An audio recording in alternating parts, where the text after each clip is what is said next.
over to Facebook.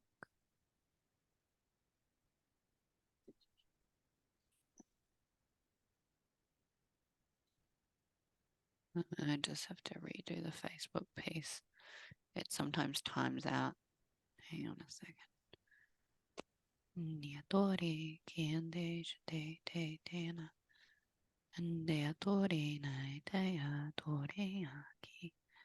No sodore, no sodore, no sodore yena hey, yena hey, yena hey, andehi, andehi, andehi, oh ai, oh ai, oh ai, oh, going live now.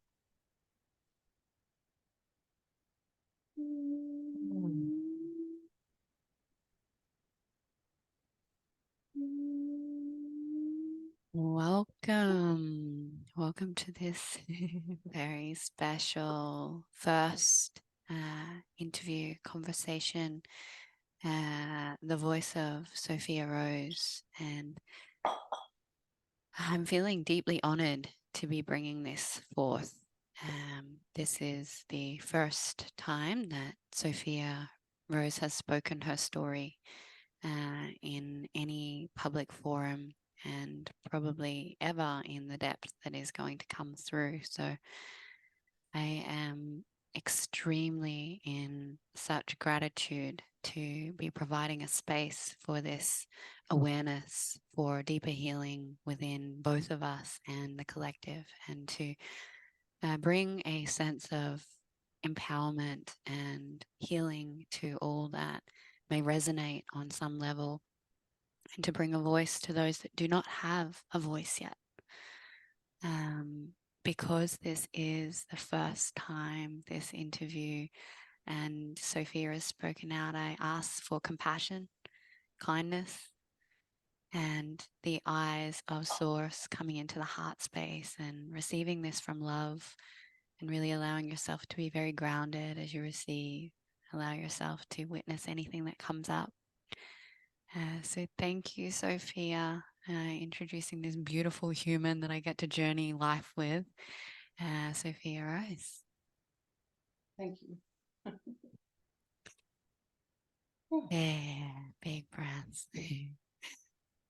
So firstly, I would love to bring forth how your healing journey started and how we came into connection, and what your story is in relation to that, to give a bit of a pre-frame as to what we're going to speak into and bring forth.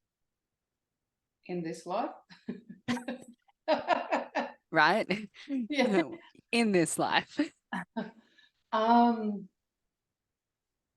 My healing journey started, well, I guess I was pushed into my healing journey starting from birth in a way, but my healing journey really started, it would nearly be 20 years ago now.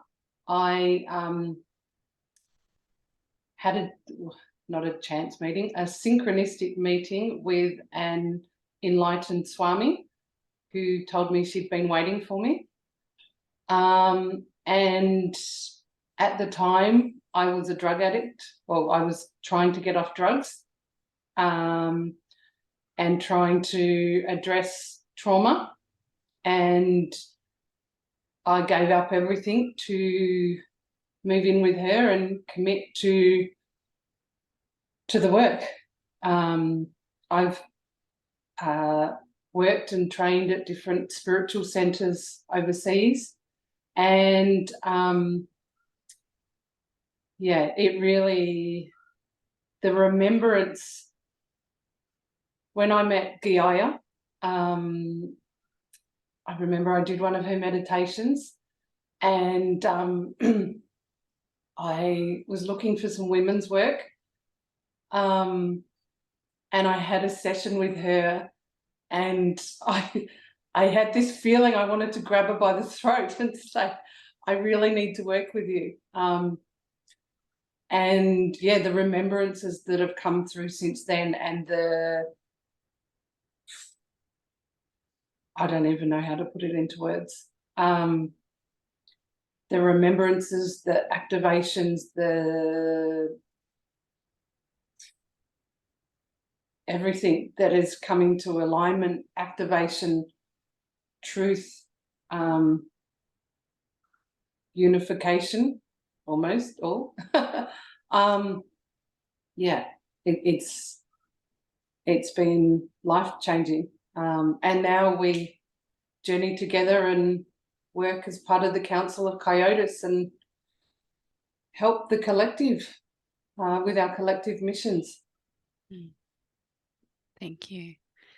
Yeah, we were speaking before this around our intention, and our intention is to allow a space of awareness and healing, and to step out of the victim templates and mentality. And so the beautiful piece that Sophia just shared around her healing journey, and being in that space of self-healing for such a long time, um, and then also moving through different aspects of healing, and how there are different tools and ways to meet healing in a much more easeful and gentle way, and to allow for that to be a rapid way to remember and to make sense of our trauma, and to make sense of our hurt. And I know that Sophia's journeyed a lot in relation to her healing, and I've been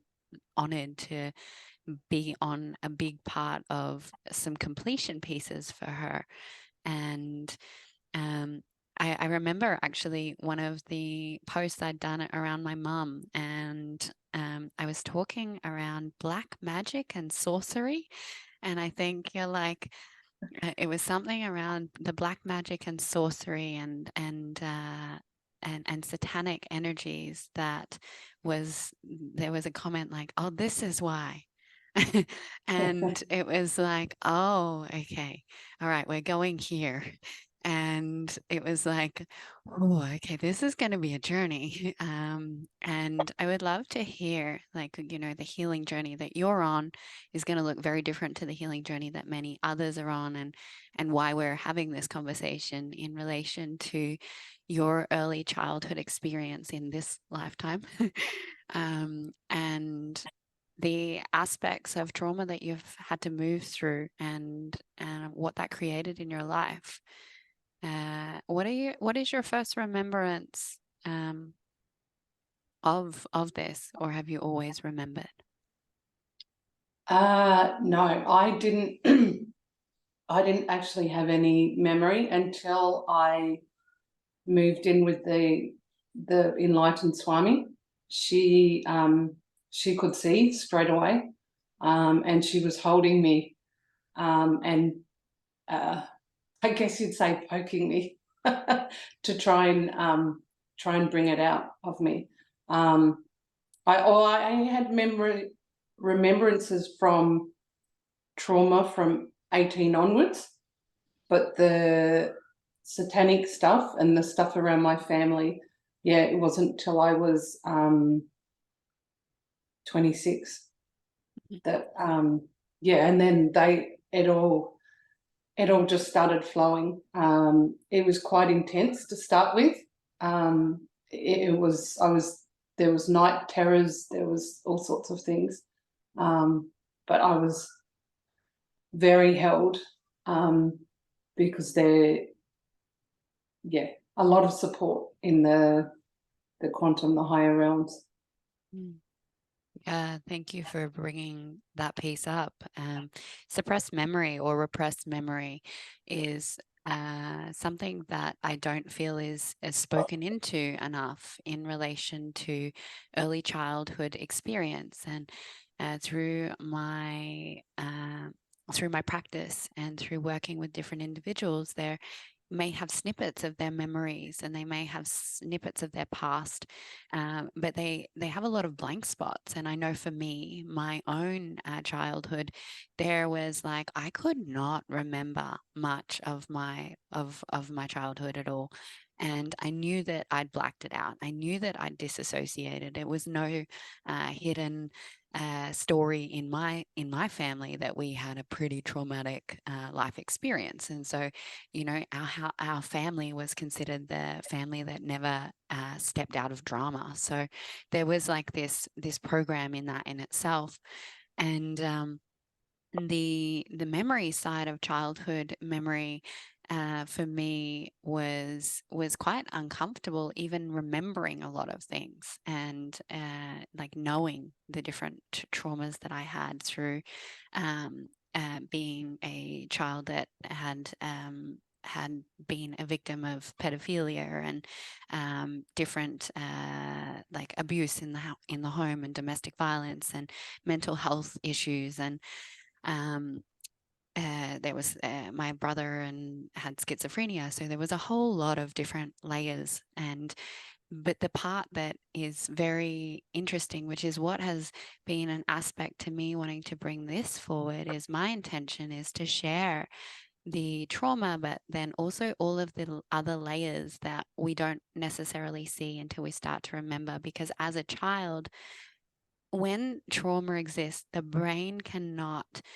this is the beautiful thing about the reptilian brain, is the reptilian brain will create a disassociation or a disconnect to keep the person alive, to keep that child alive, because it is too traumatic that if a being was in their vessel in these experiences, they would die.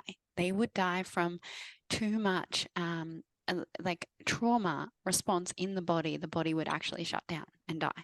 And so it is a safety mechanism having this part of the brain. And in our current reality, it is not something to wrong or to judge.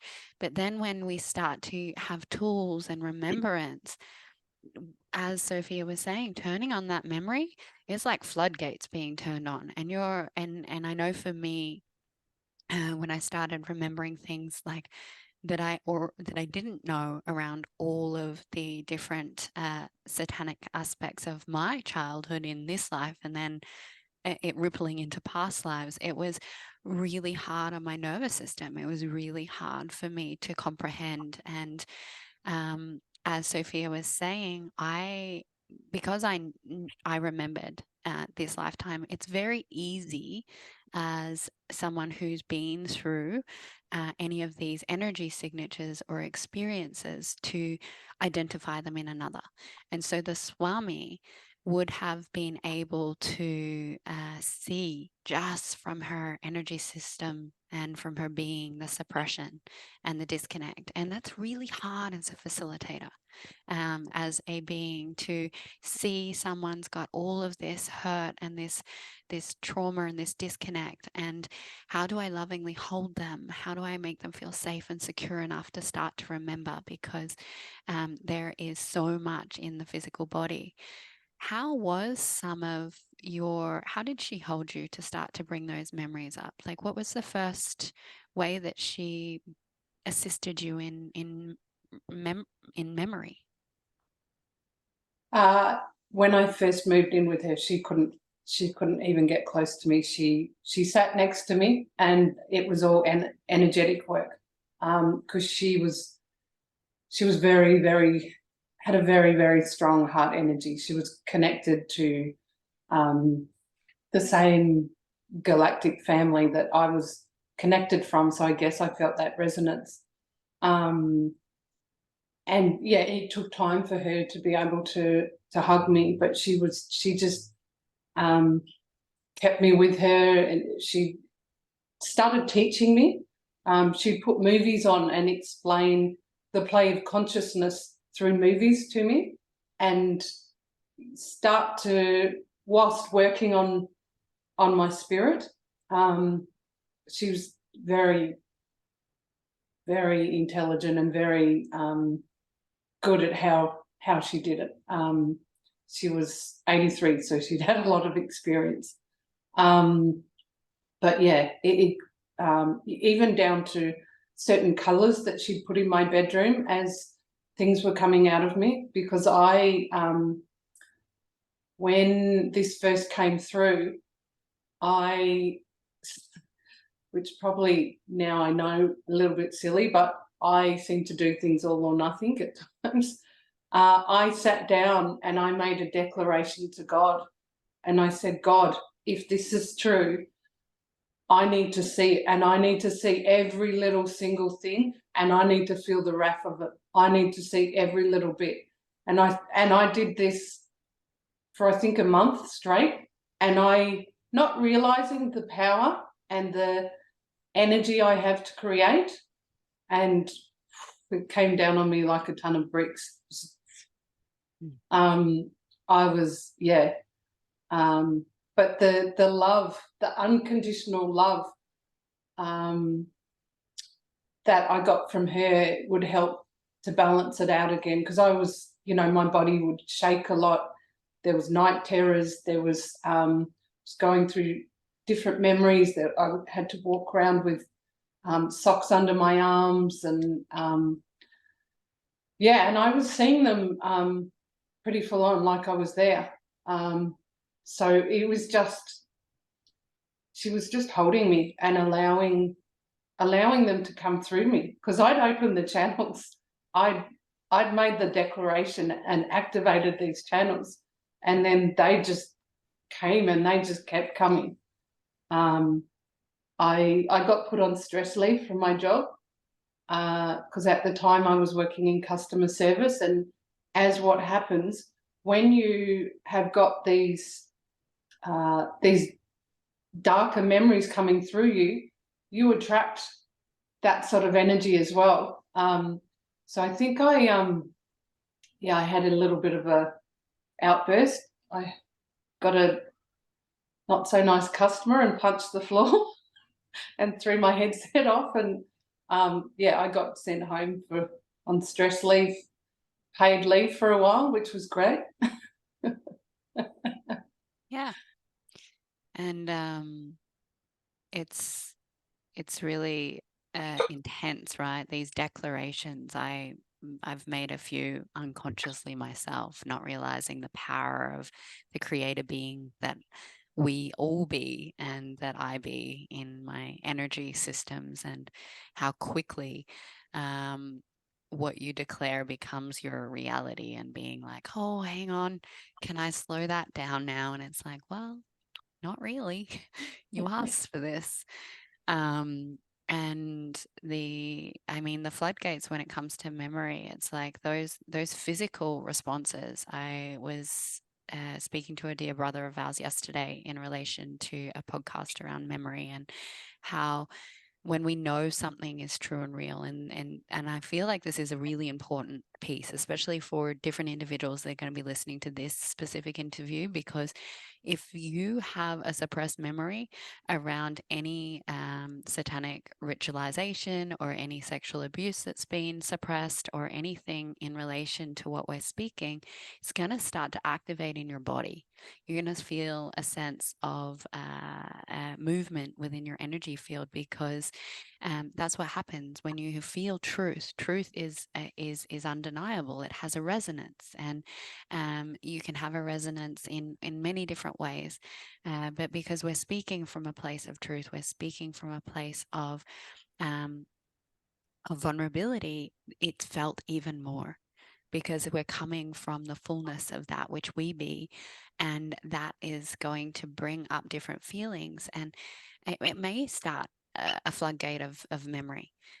It may be that those memories surface, and with these memories, it's like the disbelief, right? The disbelief and the cognitive human mind that goes, that couldn't have happened. Like, that couldn't possibly have happened. And I hear this from, even with the pre-preparation with clients, where I say, this will happen.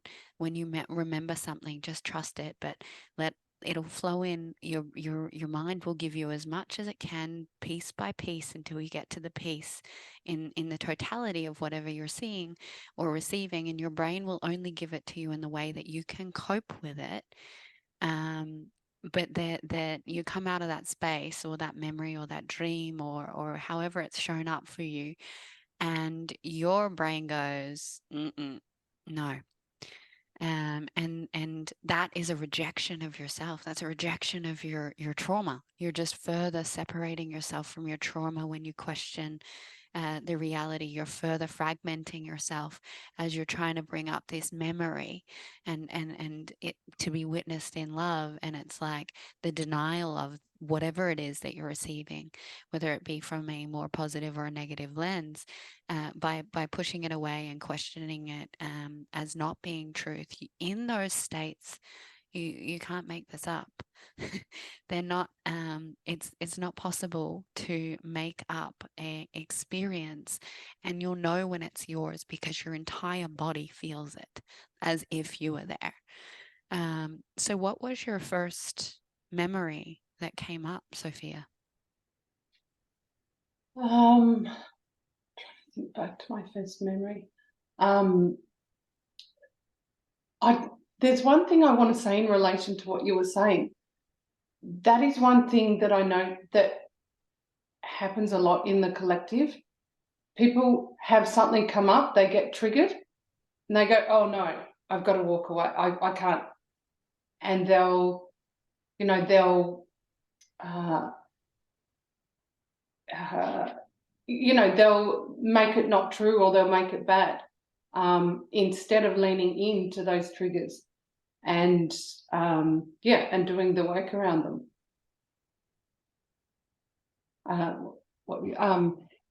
What was my first memory? I guess I'll let you think about that. And it is hard, like, because we're so conditioned not to be in discomfort, right?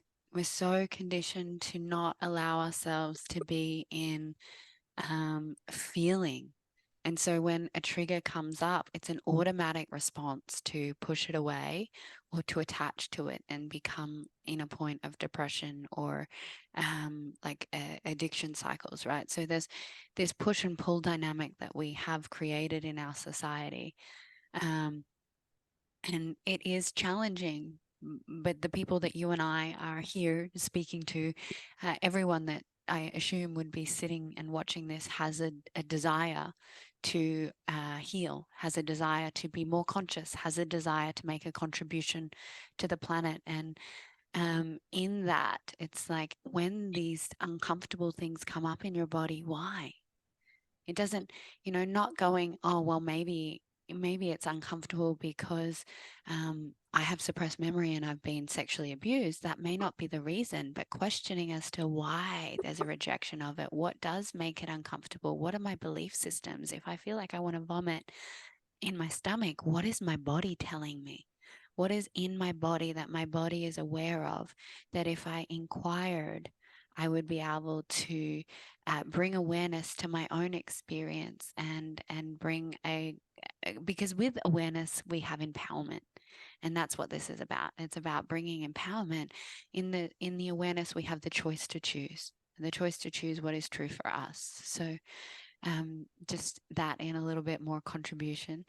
Yeah, can you remember? I know like 20 years ago and a whole flooding gate of memories, but maybe if it's not the first memory, what can you remember around those initial experiences for you? Some of the satanic ceremonies that I was placed in, some of the how would the places that I was sent and the cages that I was put in energetically and physically. It's some of the torture that was experienced, that was actually on so many levels. The memories would come in several levels because the trauma was on several levels to annihilate your spirit, and annihilate your sense of being. So you could never come to this point, because the reason they do this is because they can see your gifts, and they're wanting to siphon and use your power and your gifts for their agendas. So it's all, it's on, every sense gets annihilated. Yeah. Yeah, and it's quite profound when we speak to this of how many individual bringers of change have been attacked in some form of psychic attack or satanic or demonic ritualization in different ways. Now, Sophia's story is very unique, yet there is not one individual that I have worked with that has a level with energy, frequency, and vibration, and that is here for a big picture mission that has not received this on one scale of in some form. And that's an uncomfortable truth. Like, that is really uncomfortable because when we have a childhood experience that we've believed is true and real, and then we start to see a whole nother realm of our life experience as a way to come into the empowerment of who we really are, you start to look back at these memories, and it's like these satanic rituals are around feeding, and the feeding of life force of a high vibrational being, and a being that has come here to gift their light, to gift their abilities. And even in these rituals and these different experiences that Sophia has been in this life, I have experienced this feeding in different ways, and some of those aspects are a lot for the brain to recognize. And I know one of the ways that it helped me, at least for my own solidification, was no one would put that much energy into breaking me down and disconnecting me from God and hurting me so much if I wasn't somebody that was here with a big purpose. There would be no intention to continually attack and attack and attack and attack and take and hurt if I didn't have something that was worth or value and a gift. And I know that that helped me to, because I was already remembering who I was before I started to see the depth of the satanic and the demonic influence in my life.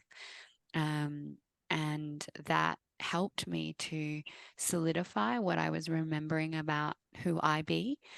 How do you feel these memories has assisted you in that way, Sophia? They've been an opening to do the work to truly remember who I am and what I am here to do. I know there were so many times in my childhood through this ritualistic satanic abuse and torture that I would wake up and in rooms full of children, and I was the only one still alive. And I struggled to cognitively understand that for so long. And yeah, it was, and still my human to this day still can struggle with the idea of being a higher consciousness being. Yeah. Yeah, and with your consent, I would love to speak into where the awareness of that came from in one of our sessions. Yeah. Yeah. So it had been a question that had sort of surfaced a few times in, like, why am I the only one that's still like alive? And in we going back into these memories, and we it was brought to the surface, and the high vibration that Sophia holds in her physical vessel is such a powerful evolved consciousness. She has such an ability to hold a frequency, that the individuals that were using her specifically, to break her energy field. So if we look at like an auric field is so strong and powerful when it's in its purified form, and it hasn't already been like distorted and poked and cut open.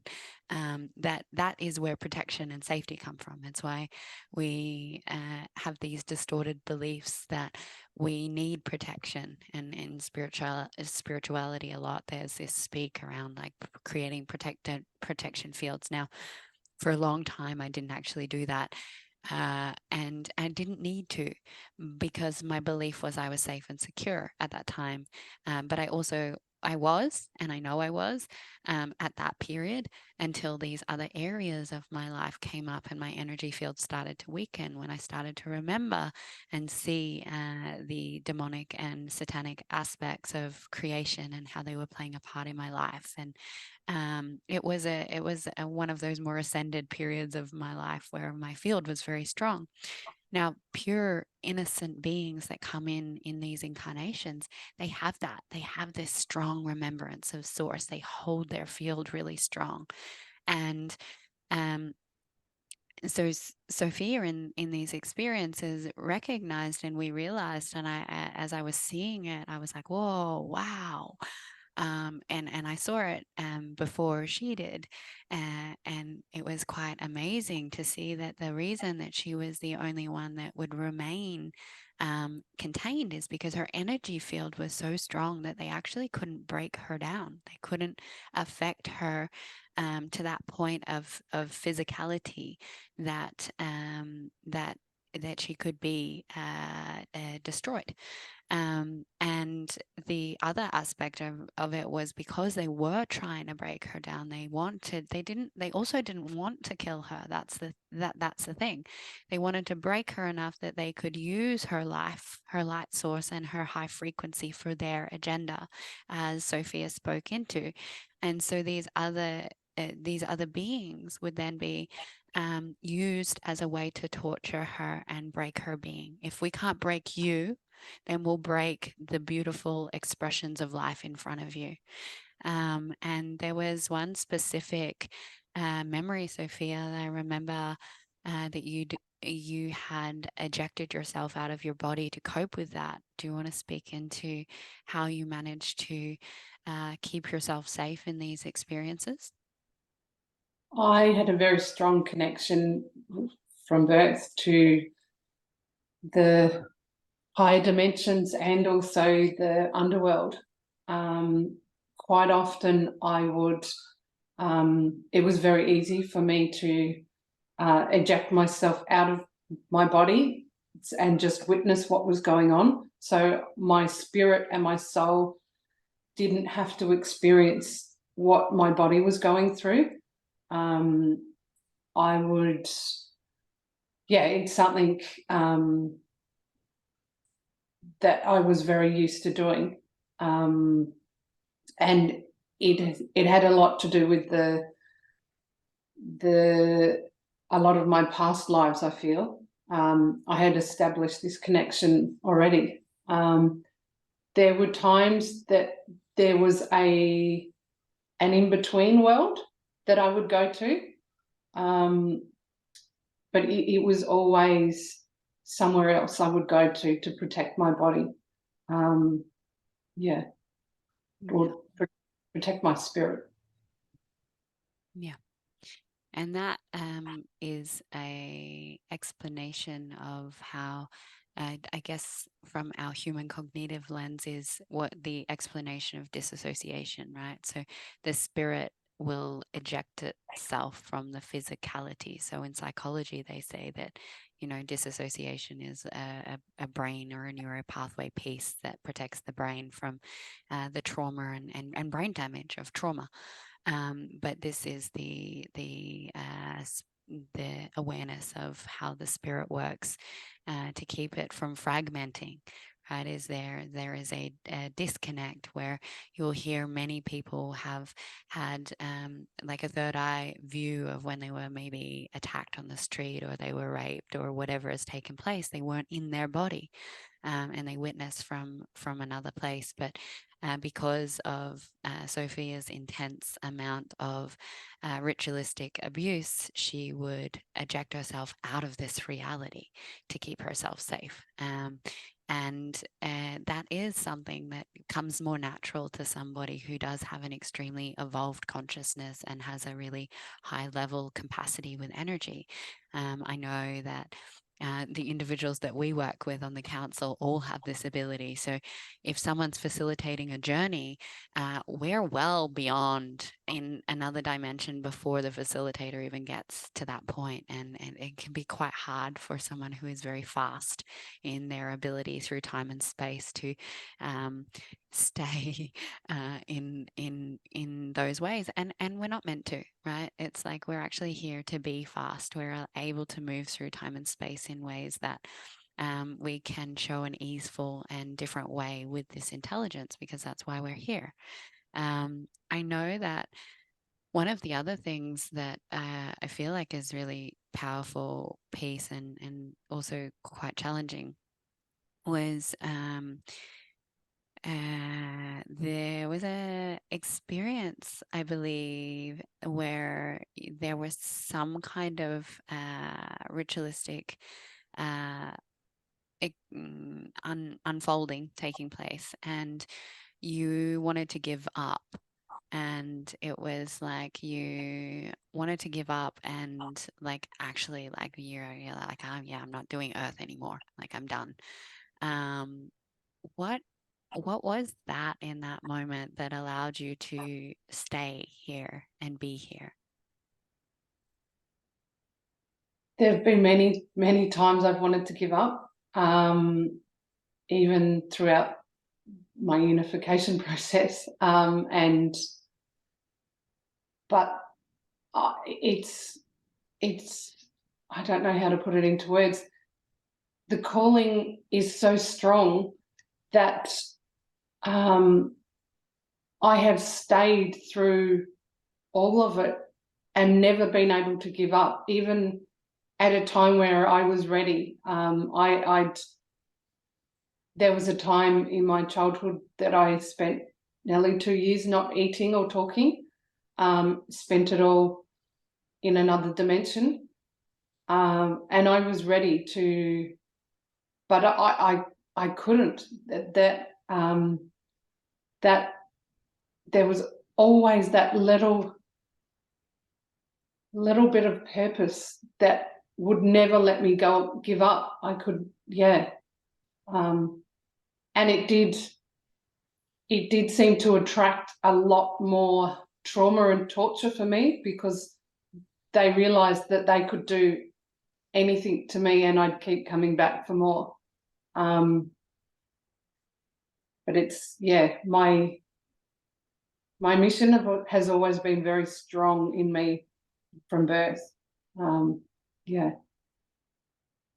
So for not for trauma's sake, but because I know that you and I both saw The Sounds of Freedom, and I remember um, actually being like, oh, what? This is so tame. I remember feeling like, for me, I was like, oh, that wasn't very confronting. I was expecting to be like Yeah. gagging through it and like purging all of this unprocessed trauma. And the only thing that really stood out was the like mid movie, and it says, when God speaks, there's no hesitation, right? And I was like, oh, so that's why I've come. Okay. And I reached out to you straight after the movie, and I was like, we need to have this interview because there's so much that's not being said here. And it's been a process of preparing yourself for this conversation. Um, but in say reflection to that movie and the aspects of what is not spoken to in relation to child sex trafficking or ritualistic abuse or the underground tunnels or any aspect of what you know and what I know to be true, what about these. What are some of the either the experiences that you remember that and why they are conducted, or so I'm trying to put this in words that's so some of the ceremonies or ritualistic experiences that you remember, what was their purpose and how, like, what was experienced? Um, like, what do you remember as to why that took place from a zoomed out lens? Well, things like uh, they do a lot of trauma in morgues.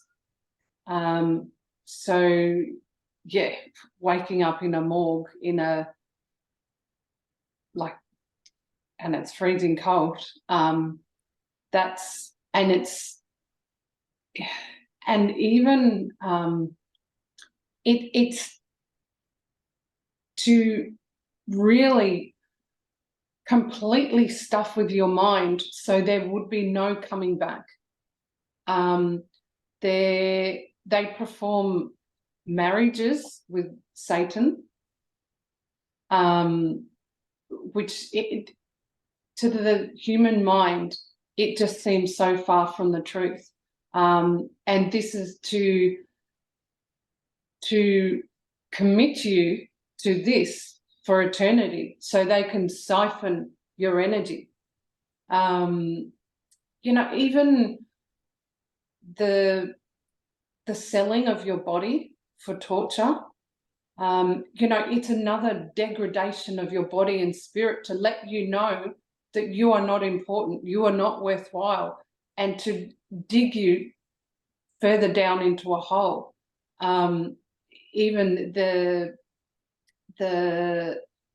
surgeries that they do on you, and I mean, this is going to sound so hard for the human mind to understand, but there are surgeries they do where they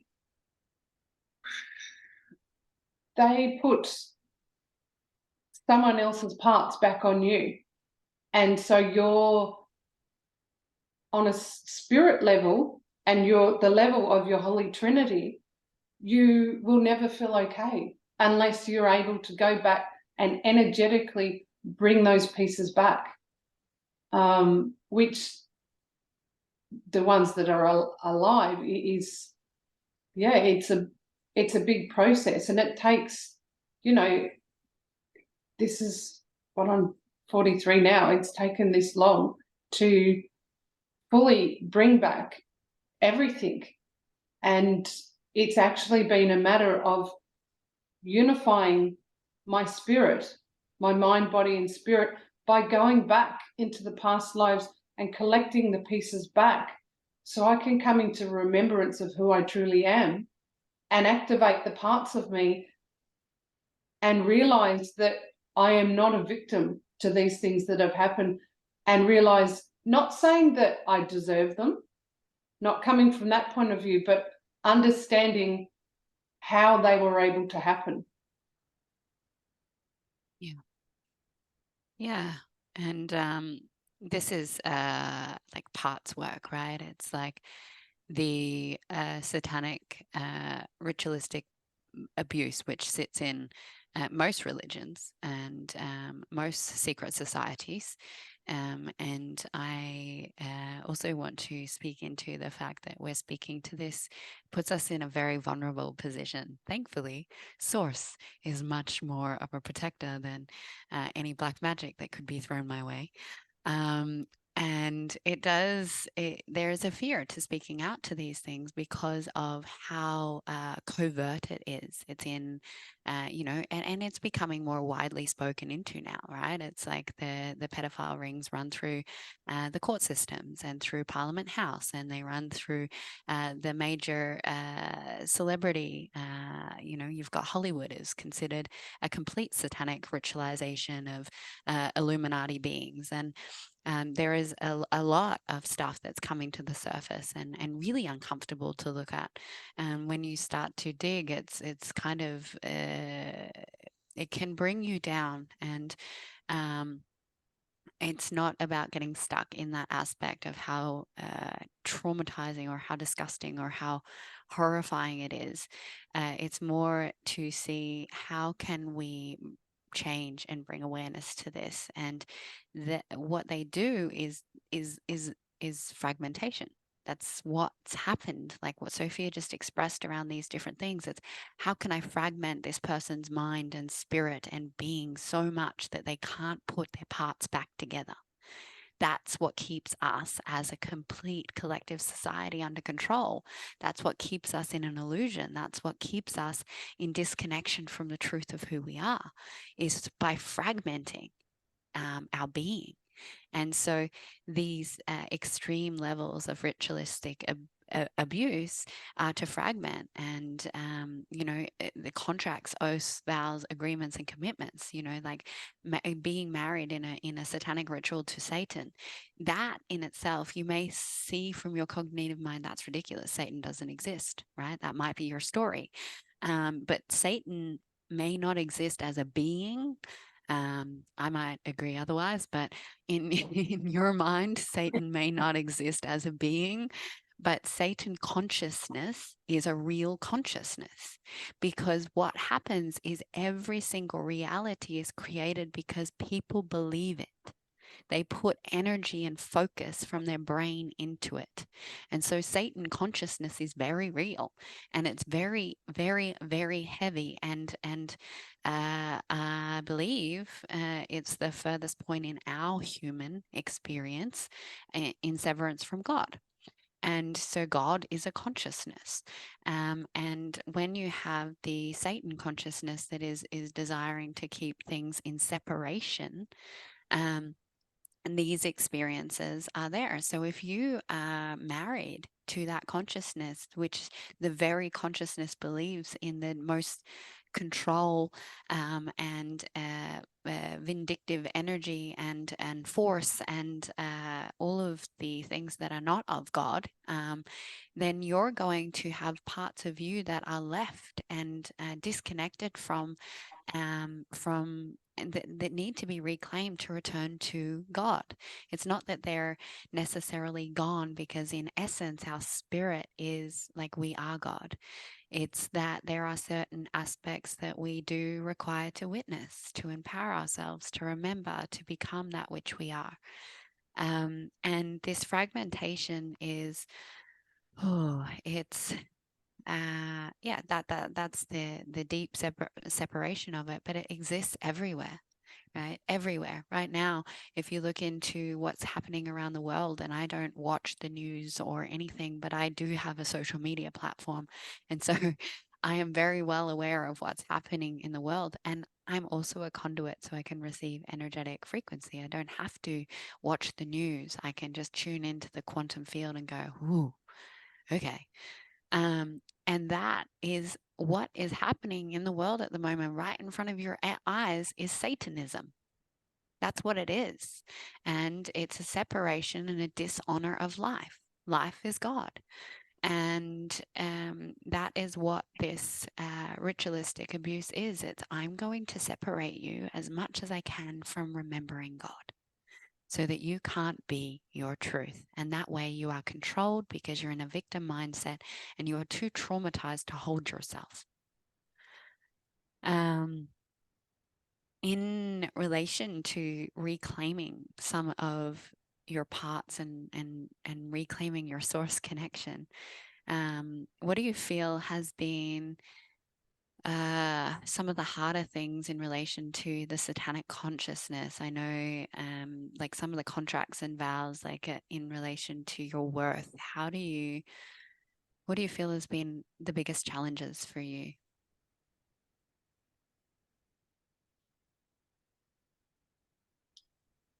The contracts, curses, and programming around the constant psychic attack from this energy. from Satanism. Yeah, that's been a big piece for me. And the channels that are open to receive from that energy, that thought that was a normal thing, that thought that that's how it had to operate.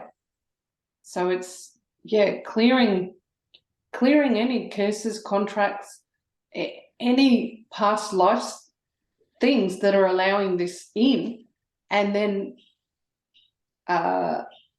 correcting any inversions and allowing your body to know that this feels safe, that it doesn't have to allow these energies in. Yeah, so the biggest piece for you would be around safety, and reclaiming the safety in your body. Yeah, yeah. What are some of the awarenesses you've had around like how you've been siphoned? If you could express like some of these fragmentations and this parts work, how does it show up in your light body, in your physical body, where this feeding continued? It shows up in disconnections within my body, in maybe pain or discomfort, or experiences I'm having with things not flowing to certain parts of my body. However, it will also mirror in your life, like experiences you're having in your life. If you use your life as a mirror and look at what's coming towards you, why is this coming to me? What is there to look at here? Yeah. I'd love to express a little bit more around like how the body's, when it's not flowing to a certain part of the body, and when we tune in, there can be like different there can be all sorts of things, but like there's dark aspects of consciousness that can sit in the body, and some of those dark aspects of consciousness, because satanic energy is like the further severance from source, that's like dark matter, and in that dark matter there can be lots of decay and death and energy of rotting, and that's where parasitic energies happen, right? So a parasitic energy is feeding, so it feeds off a being, and these are like holes that in different dimensions, that because of the contracts that have been made that maybe haven't all been accessed, as it is a journey, there can be these tears in our energy field, but also in our physicality. So I know that myself and Sophia and many beings, when they start to look at this depth, is like they find feeding tubes like in their womb space or in their root chakra or in their back, and it's like, oh, holy moly, something has been like actually drawing off my life force energy, and there's energetic expressions of worms and maggots and all sorts of things, and it's a lot for the human to make sense of. But that's what, if we look at it from this really zoomed out lens, it's also the same as in the physicality of what starts to manifest. So when you have such severance and deep traumas in relation to any of these aspects, is you'll find that you have the manifestation of tapeworms, or you might have bladder infections, or you may end up with a prolapse in either your anus or your genitalia. You can end up with different cancers. There's all sorts of things that manifest in the level of the body breaking down and shutting down based on the feeding of life force energy that still remains, but also the severance from seeing where you've disconnected or killed off a part of yourself because you haven't met it in a remembrance of love. There was a piece that I wanted to bring forth in the reclaiming, like, and seeing your worth because of your experience. You were used for financial contribution, right? Your caregivers earned money off this experience. How how has that affected your value as a human being? How has that affected your finances? Yes, yeah, for a long time it did. I think one of the biggest pieces for me has been, yes, these experiences when you've been sold for money and tortured, yes, it lowers your self-worth a lot. But for myself, and I guess having such a big mission, um, one of the things that really affected my self-worth the most was the as a child, the children that were birthed through my womb for satanic torture. I was fed hormones as a child, and there were 300 children that were carried in my womb and then taken for for torture and that sort of thing. That was the one thing that really really affected my self-worth, having such a love for children, for humanity, for life, and a mission as I do. That was one of the biggest things for me. And it actually, to clear up all of the contracts, all of the journey in the quantum around my womb space. As you know, I had endometriosis when I was younger. I had cysts. I've had hernias. I've had all sorts of things, which were all trying to tell me what was going on, all trying to offer me an opportunity to go within. But it's that I feel that is actually has been the biggest piece for me, because that really, at really on a core level tells you that you're nothing, and that's what they try and do. But yeah, in journeying through the remembrances and through the quantum of past lives, we're able to really understand why these things have happened, because nothing happens for no reason. Everything in our now moment is a recreation of what's happened in the past, and it's through that we can come into love for self and understanding on a core level why these things have happened, to return that self-love back to self. Mm, yeah. Yeah, it's quite a in-depth expression, right? Of right now, if there's conflict in your life, right now, if there's hurt, right now, if there is pain or severance, right now, if something isn't in alignment with what you truly desire, it's because it is based on some of past experience. And it's there to show you through the polarizing lens what there is to witness. And when it comes to the physical manifestation, that's your body going, there is some really deep severances here. Please listen. Like, please listen, please look, because healthy bodies and healthy are a reflection of the healthy mindset and the spirit. If there is disease, it's because there is a big disconnect within something within the self that has to be witnessed, healed, and met with love. Those traditional ways of healing don't work. They may temporarily work, but you'll find that something else will manifest or recreate itself. And it's quite an interesting thing. I heard this many years ago around cancer, and that most people that get cancer, if they heal from it the first time, they actually get it a second time, and a lot of the time they end up dying.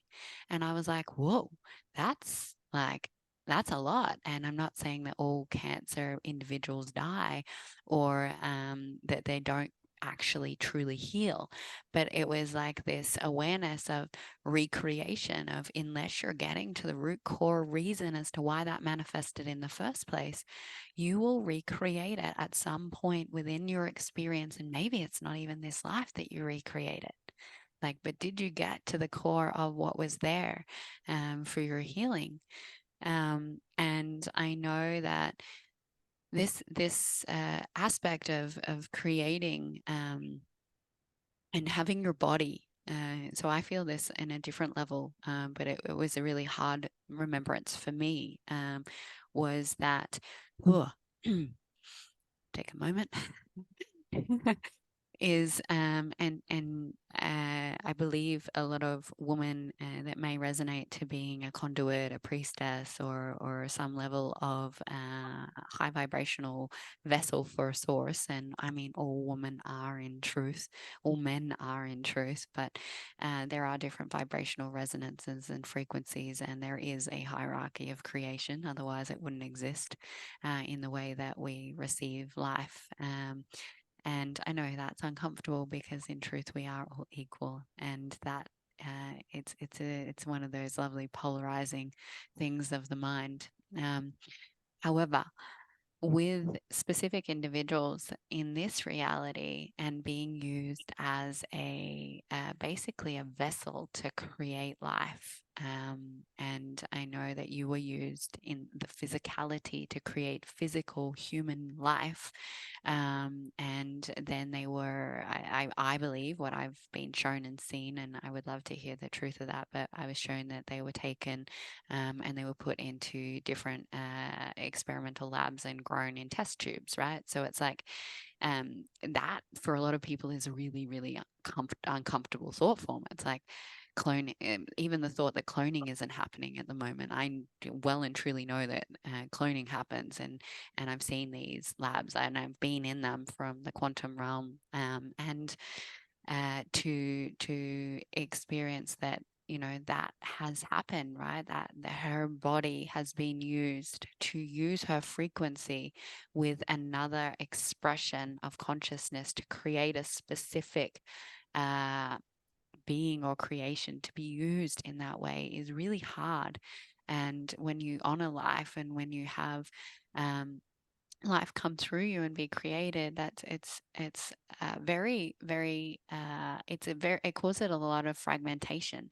I've been used in the ethers as a vessel for creation. So I've had a lot of energetic rape and a lot of birthing through me through different experimental labs in this lifetime and in previous lifetimes. So there is a level of fragmentation that happens, and also disconnection from the creation. So I know for me there was I didn't feel the rejection for the creation that came through me. I actually felt this deep sorrow. But I know that other individuals feel a rejection because it's like my body was used to create a satanic creation, right? It was like there's this judgment that happens, and it's a way to also come to peace with what's happened to the self. How did you feel like that process of, you know, being used uh, as a an incubator, and the attachment or detachment to those creations, and what came up for you? Well, for one, I closed myself off from creating at all because I felt responsible for creating evil in the world. And yeah, the releasing those children to God, I held them for a long time in my womb, which, you know, was another darkening because I felt that I could protect them in my womb from, you know, from the satanic stuff. So I held their essence in my womb, which wasn't really doing me any favors.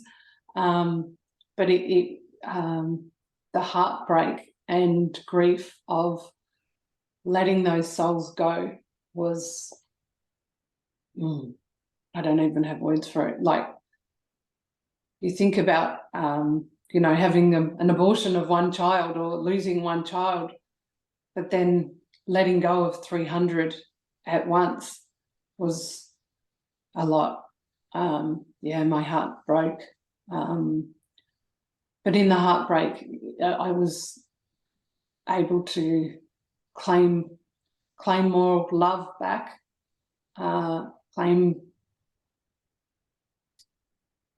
reconnect myself further with God and with my own consciousness in my own womb. Yeah, it's as it's a core wound for any creator being, right? So whether these are creations of life, so there's it's a living consciousness, and so there is a little more attachment that can come from creating a living consciousness, and the feelings of heartache and loss, and not actually being able to experience that being in its totality. And then we also have these other attachments to creation that can make it really challenging to let go of, because they are filling an aspect of ourselves that, when they're gone, we have to see and meet that part that it was filling, even if it maybe was filling through some sense of a distorted lens, but it leaves a space, and that space then has to be met in truth and reclamation. And I know that has been both of our journeys, right? It's been seeing where things have been filling ourselves, and then meeting it in the depths, releasing it, and reclaiming the true essence of our being, and why we're here. And I would love to speak into why are we here, and what is our specific what do you feel through your journey with this, and what you're here to bring in or resolve from your own personal experience in this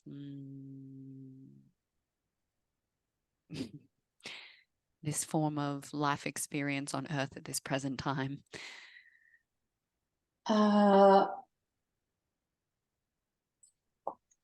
Collectively or personally?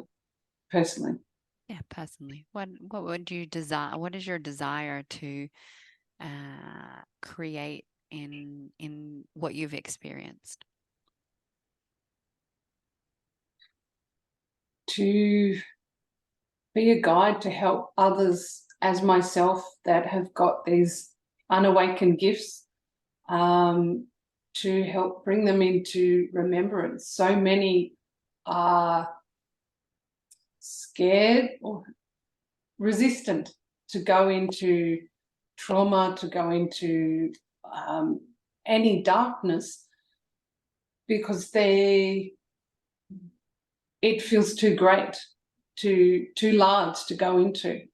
And yeah, to help people journey into the underworld, to regain and reclaim these parts of themselves, and to bring people out of this victim consciousness, and help journeying them through the quantum to help them realize, why these things happen. So often we're victim to everything that it appears in our reality. If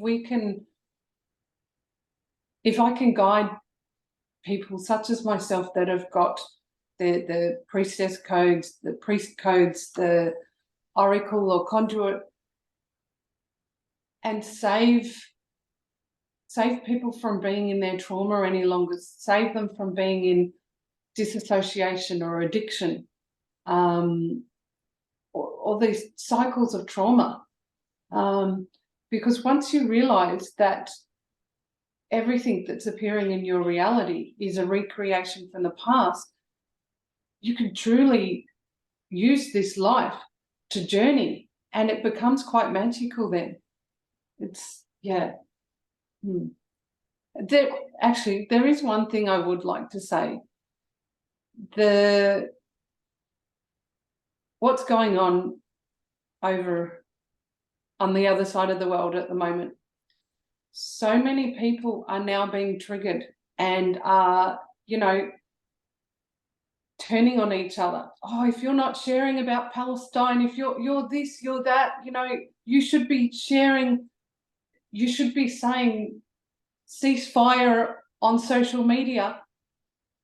This, if we really sit in our heart, this is not the truth.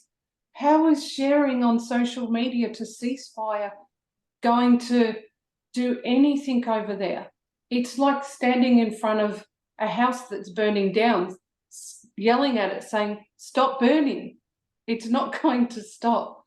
But if each and every one of us look into our triggers, look into what is going on with inside us, like look at this war or genocide, whatever you want to call it, and say, okay, what is here for me? And using it to journey within. And because if every one of us was to unify our beings, this sort of stuff wouldn't happen. It wouldn't be able to happen. If every one of us woke up to the creator gods that we truly are, this simply wouldn't happen. It wouldn't be able to, they wouldn't be able to pull it off. And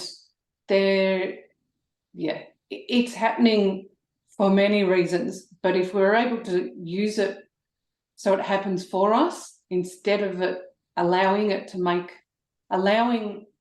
make ourselves the victim of it and to make them victims, we'd be so much better off for it. Mm. Yeah, I want to speak into that as well, because I know that this was something that I was really aware of when COVID hit, and everyone that was in my community, obviously, being in the conscious spiritual community at that time, there was a rabbit hole part, and then there was a rebellion piece, and there was a speaking out. And what came very clear to me was if everyone just meets themselves within their heart, and yes, I don't have to agree with this. Yes, this is not okay in my reality. Yes, I will not be of contribution to this, but I'm going to witness what is here for me in relation to this, and how can I really be of change. I'm not going to be of change if I'm speaking at how wrong it is. I'm not going to be in change if I'm putting energy into making this and bringing awareness to it, because feel your body when you do that. When you focus, I know when I went down and have gone down, and it's been quite some years since I've chosen that path like that, but went into those levels of what conspiracy theories even. It's like my body, I felt sick. I felt my vibration shifted. I was drawn into that energy. I became that energy. That energy is of resistance, is you're just meeting in it in its same amount of separation. So meeting what it brings up for you. Why is this so like why is this devastating for me? Yes, they don't honor life, and what can I do that is honoring of life? What can I do that is honoring of my life and the people in my experiences life? Because the world's creation at the moment, including the level of satanic ritualizes abuse and child sex trafficking and pedophilia, and the control dynamics of the world, are there because of our own consciousness. Our brain, we create this. We are directly right here, right now, creating what you are seeing in the news. Your own thought forms are still being of contribution to that energetic expression. And that's uncomfortable. Like, that's really uncomfortable, but that's real ownership. That's real truth. That's like, okay, if I'm putting thought forms into that, and I'm putting a lot of energy where energy goes, where focus goes, energy grows, right? So it's like that basic simplistic thought. is if I am focusing in the severance and the disgust and the wrongness and all of that, then I am creating more of that into the world. That energetic vibration is being sent out in my world, and I will start to see that in my reality. I will start to create more of that in my reality. Um, which is why this is a control structure to keep you in separation and in parts with yourself. It's like, oh, okay, well, we'll show you war. We'll show you all the places that we don't honor life so that you can be distracted from where you were honoring your life, perhaps, and where you were on track, and you sidestep, and it's not, and then you sidestep some more, and you sidestep some more, and you're so out of this connection to yourself that you are playing into the very agenda that they wanted you to play into, and you don't even realize. And so I very, very much agree. Like, it's not turning a blind eye. That's what this is. This is, here's some reality. It's uncomfortable, but this is the reality. What are you going to do with this information? What are you going to do to create change?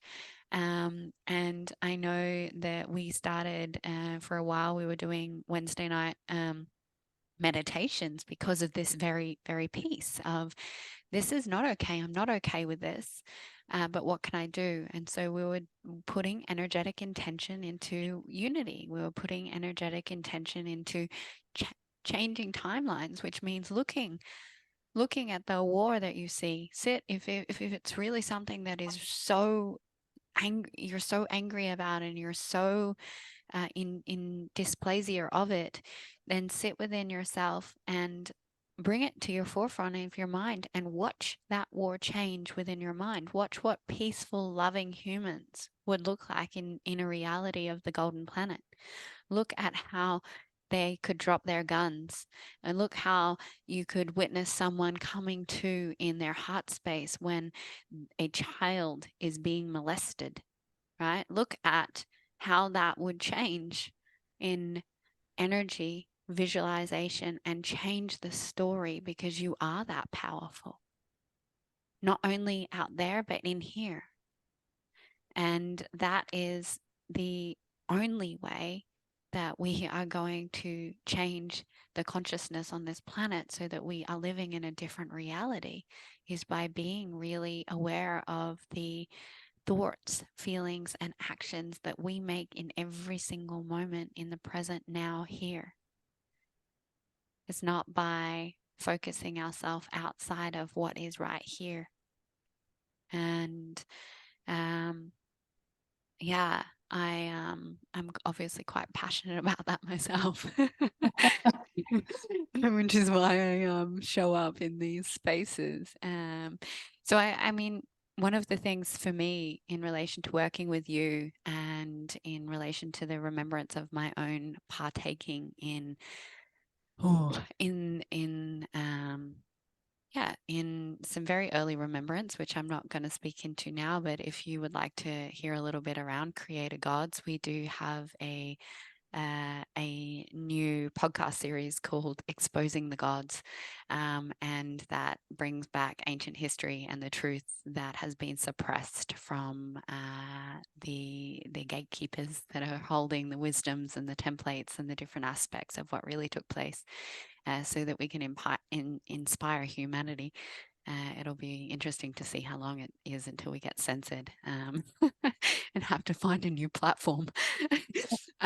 But this podcast will bring up some of these pieces between, say, Sophia and myself into a deeper depth of exposing the truth.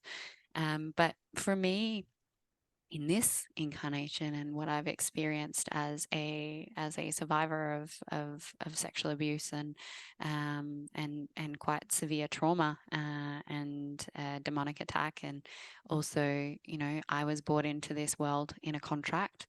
I was not contracted to the descended consciousness, but I was contracted to the Galactic Federation and the false light narrative, and that was a contract that my mother made to the Pleiades. And I have been a uh, victim until I empowered myself. and reclaim my sovereignty to an agenda that is not true for me, an agenda that I would not do business or any work with the Pleiades, because they're still choosing a lens of love and light. And in that, I know what that has happened and what has taken place to me in my body. Through abductions and different physical attacks, I have been raped energetically. I have been realigned energetically.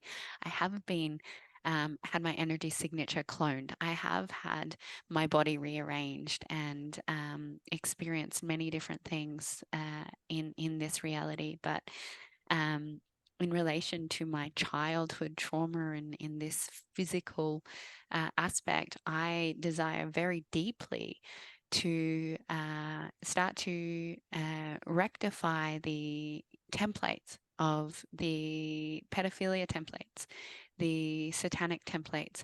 And when we talk about templates, they are an energetic signature, an inversion. So it's like frequencies that are created and they get placed in your Holy Trinity.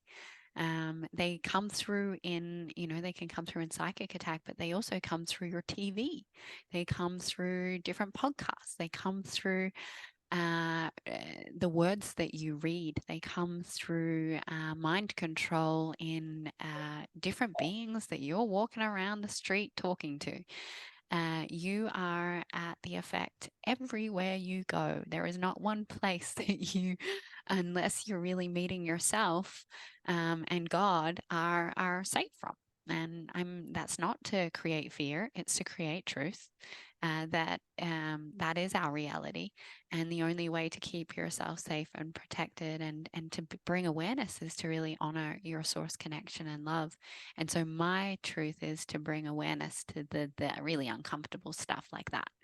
As someone said to me the other day that I am a modern day exorcist, and I was kind of like, yeah, that's kind of true. um, how in what I said, how would you, from like your experience, how would you empower someone to feel not fearful or terrified of that, but more aware and in a place of self-empowerment and out of the victimization? That's a very good question. Well, it's about journeying the soul. Your soul's got stories to tell, and through myself, Giaya, Luke, Nika, the other council members, we all have ways we can offer people support and guidance and hold them in love while these things are able to be released. And it's like, how can I, like, so often we, the resistance is there because of the pain. Although, you go to the gym and you still lift weights, even though you can get pain from that, but then there's a good result at the end. It's the same thing. People don't I don't think there is the knowing in the collective about, going through these activations or going on these journeys. There is always an activation. There is always a remembrance. There's always magic to be reclaimed and parts of yourself, and to connect fully with God. It's really magic, and to not have that, you're only doing yourself an injustice. If it's through meeting these parts of ourselves where we can really transform, and that is how we're going to transform the world in our current day and age. With the way it is, we're not going to transform the world. We're not going to move into the golden earth.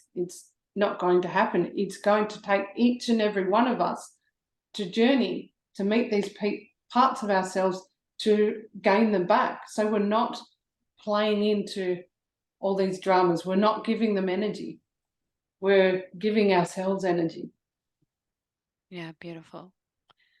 I know, like, yes, we are here for support, and there's so many different beings on the earth that are supportive, and there's different practices and modalities, and returning to a sense of whatever your way is to find source and connect is the right way for you. And there is no one way. Um, what are some of the ways that you could maybe share that have been implemental for you to remember source or to heal? Is there some tangible processes that majority of people that, you know, at a general level of consciousness could practice to bring in a connection to source or love that you've used over your time that you found beneficial to healing? Um, making sure you've got a daily practice, morning and night, that you're connecting in to yourself, to your heart, opening your heart and connecting into the void and up into the highest point of source, and locking it back into your heart and sitting with your body, and looking at where there are contractions and seeing where that takes you. What's looking at it, is there a color? Is it speaking to you? Is it, what does it feel like? Is it giving you any messages? They're all really great ways to journey, and making sure any beings that you connect with are of the highest of source, that you're not connecting with false light. There is, within the spiritual and personal development communities, there is a lot of false light, more than ever before. So I feel one of the most, especially if you're just starting out, one of the most important things is only connect to the Holy Trinity of God, Source, Creator, until you can, for yourself, be able to truly feel what is an integrated light being, what is of highest of source. Because there's a lot that are turning up as light beings that aren't actually light beings. Yeah, I definitely want to add some additional pieces into that. When I first started channeling, so my mother doesn't agree with channeling, and I'd grown up with the belief that channeling was dangerous, and yeah, and a lot of fear narratives in spirituality in my upbringing. So there was definitely lots of fear to seeing and connecting. Um, and what I didn't know it was channeling really. I just knew that I'd experienced something in a profound moment and started to receive messages that made sense as to our human conditioning. I remember some of the first messages that came through me, and when I started to speak with what I now know to be Coyotes and the council, was this my voice changed and the vibration in my body changed, and I knew that it was way too profound to be me, but it didn't feel like a being, and I didn't see a being, and it took some time to process that, and what I came to know is that I had already before that point said that I was in a primary relationship and devotion to God, to source.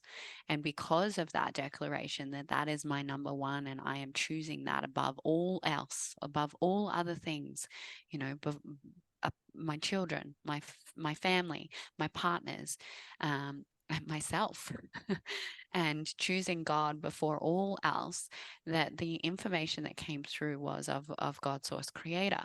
And it was amazing to receive. And that was because my intention was so pure in that. Now, there are many beings that are, channeling light language, and they're channeling different entities, and they don't even have a connection to their heart, and they're not connected to their body. They're disassociated from their body, and they actually have coding of inversions coming through them. You have different beings channeling light language that are not of contribution to what you're really wanting to receive. So just like being really aware of who you're listening to, and who you're receiving from. And not only in here when you're starting to connect, and that's why just cultivating a relationship with your heart, right? The center point in union. No division, just being with the heart space, an open heart or a heart space meditation is a really good way to start to cultivate just like what does love feels like, what and not even love, because love has been distorted and conditioned and manipulated by the collective. What does it feel like to meet truth? What does truth feel like in my heart, like in this center point of my being, and cultivating that connection and seeing what comes through. Um, because yeah, the false light narrative is just as dangerous as the what we've spoken about today in demonic and Satanism. It's the opposite pole, but false light is tricky. False light is really tricky. So you might have an angelic being come to you in meditation, and they're so sparkly and they're so shiny, and they say what sort of feels true, but there's this little bit of like, why am I questioning that? Why does that sound like a little, I don't understand. And I actually had a sister reach out and ask me a question around this specific narrative around false light and how do you know what's false light?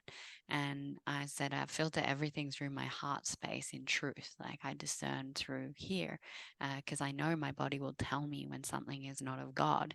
I will feel like a little bit of, and that false light narrative is to keep you in just as much separation as anything else. But this being that had come was like, I think it's hilarious because it's a division piece, had come to her and said, um, "We would love to separate you and create another being from you." And she, right? And I was like, "Oh, that sounds like a really big fragmentation. I hope you didn't like join that contract." But it sounds beautiful, right? It's like it's beautiful to create from yourself. Um, and that would have been probably pretty detrimental to her because I know like the frequency that she be, and it's trickery, right? False light is this beautiful trickery, and I'm quite happy to call out some of the main trickeries that are in our society, just to give just to give a little bit of awareness. So um, say Abraham Hicks is a really great false light narrative. The law of attraction is only one law of the universal laws. And because it sounds good and it sounds yummy, you end up going on this path, but it's actually further that divides you from the truth. And you keep chasing this feel good feeling of like, I want this and I want to be this. And then you're actually pulling yourself further and further away from your descended consciousness and the aspects of your shadow. And then you have, I guess, different individuals that speak only of one part of the Trinity, right? So, um, what's his name? Oh, it's gone. Um, the guy that talks about healing your body through your mind. He only talks about mind work, basically. Oh, Um, ah, dispenser. yes, right. Another false lady. Um, Mm. and then and I this one's hard for me to say because I actually really like Teal Swan, but Teal Swan is also another false light energy, right? So if we look at those energetics and we look at how they show up, right? They sound good, they feel good, but they're actually there's a lot of distortions that sit there that are not meeting that truth of healing. And you can see that with Till Swan straight away. Like, I've been watching her videos for quite some time, and her trauma is still very much in her body. She is very, very, very much in a place of separation still, because she's not really meeting those aspects of herself within. And yet I honor all of these modalities at the same time, because they do open a gateway for you to see a part of creation, and they allow you to look at shadow work, or they allow you to understand consciousness, or they might open you to universal law and to how powerful your mind is. Yet there will be a point that you'll go, this doesn't serve me anymore, because it's not truth. It's not the truth, and it's a portion of truth. And that's how these different organizations will get you in, because it feels like it might have a portion of truth, but it's not the full truth. um, and then I know that people are going to be like, well, the truth changes, and my truth and your truth is different. And but that truth, all right. So I would love you to share this on closing. But how you know the truth has shown up in your reality when you've received the truth in relation to what that feels like. How does God show that back as a confirmation? How do you know when you're meeting the truth? It's undeniable. You feel it in your, oh, starting to shake. Yeah, well, that's a prime example for me. I start getting the, I don't know what the shakes, but you feel it in your body, like a lot of the false light. As you say, it's all sparkly and shiny and feel goody, like the Galactic Federation of Light, the secret, the law of attraction, all that. But it doesn't feel, it's not grounded. Whereas real truth will come in strong and grounded, and it doesn't need to be all sparkly. Like, the light will be there, but it'll be strong. And there'll be no denying it, because truth isn't, I've heard people saying truth is debatable. It's different for each person. God's truth is never debatable. God's truth is never different for each person. God's truth is unified. So it will never be, there'll never be several different versions of God's truth. Yeah. Yeah. And that is exactly what we see each time that we meet in truth, right? Because your truth may be expressed slightly different, but if I'm sitting in truth and I share, I receive the same thing, and I might just have a slightly different it's not even an interpretation, but a way of expressing the truth. So we have come to know that truth in a room of beings choosing truth will all see, experience the exact same thing, but the way they express it may be slightly different.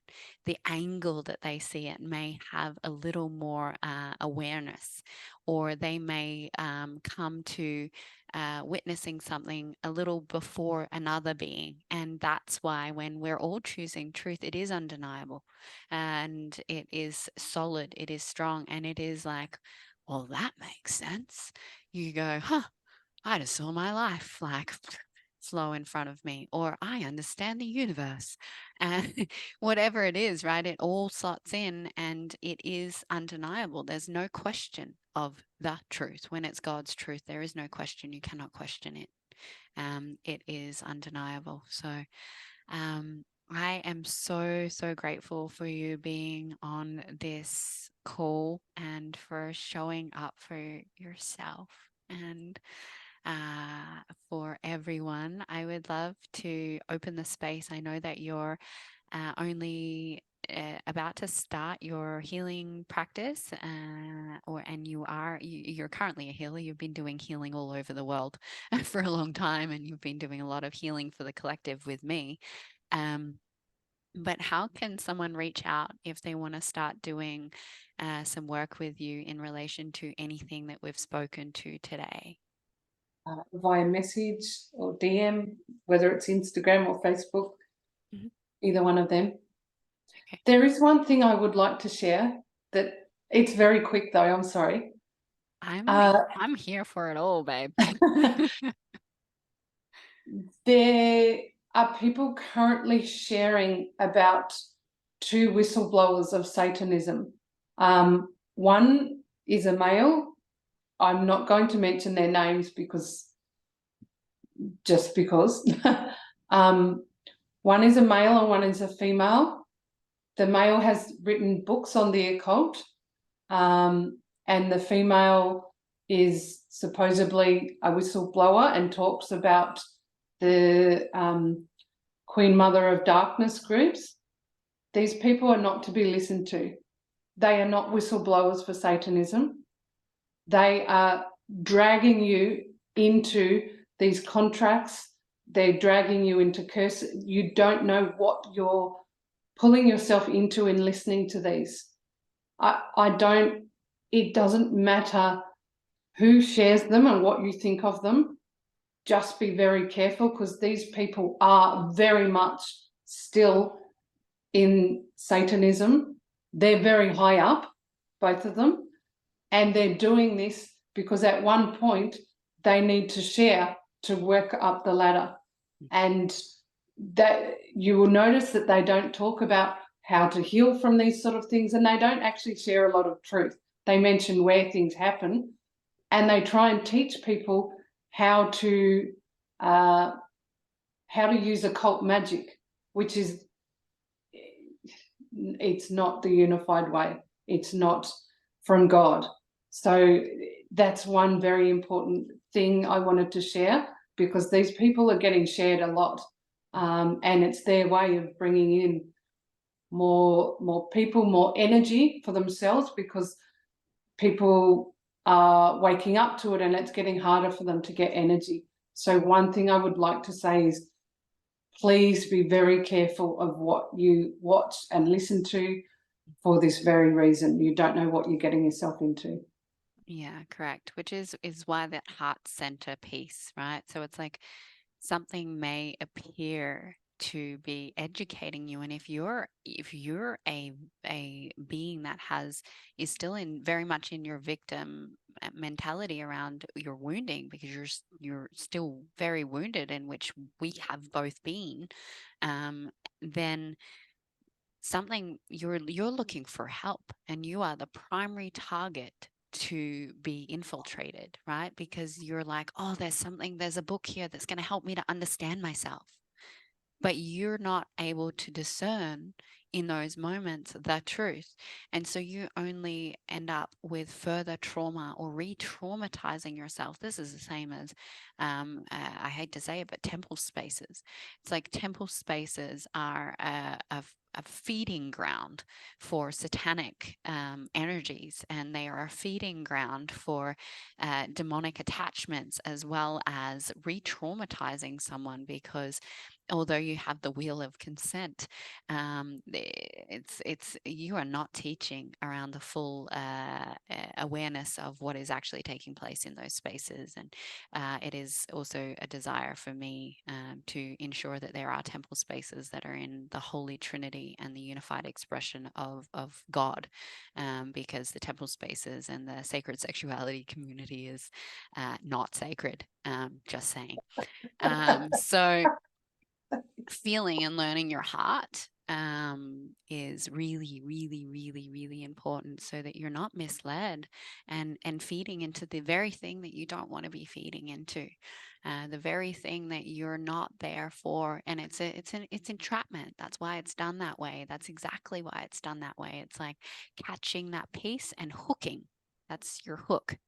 And before you know it, you've ended up in some level of cult, whatever that is not your truth. And all you were doing was looking for some level of self healing. So I, I thank you for bringing that up because I desire for everyone to be able to be so discerning in their energy field that they're able to be able to listen to what the truth is. And um, I did that because God told me that I had to stop reading books. I had to stop listening to podcasts. I had to stop listening to the news. I wasn't allowed to have any external information for 2.5 years, including music. I had to be very careful of the music I was listening to so that I knew that the information that was coming from me was not reverberated and that it was coming from the highest truth. And not saying that you need to do that, um, but the discernment piece is really important. So I will put Sophia Rose's social media links in here, and I will be uploading this beautiful live transmission video onto YouTube. If you got a lot out of this, please share it. Please share it, and let's code it and make sure that it is not censored, that it is not pulled down. That the beings that will receive this in the highest truth can receive this. So that we can return remembrance to all. And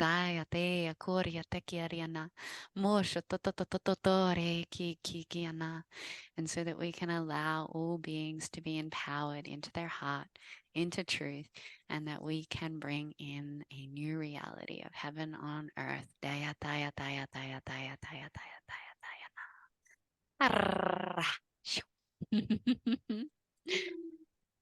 Thank you, Sophia. I love you so deeply. Yeah, it's been a real pleasure. Thank you. Thank you. I love you. All right, that's a wrap.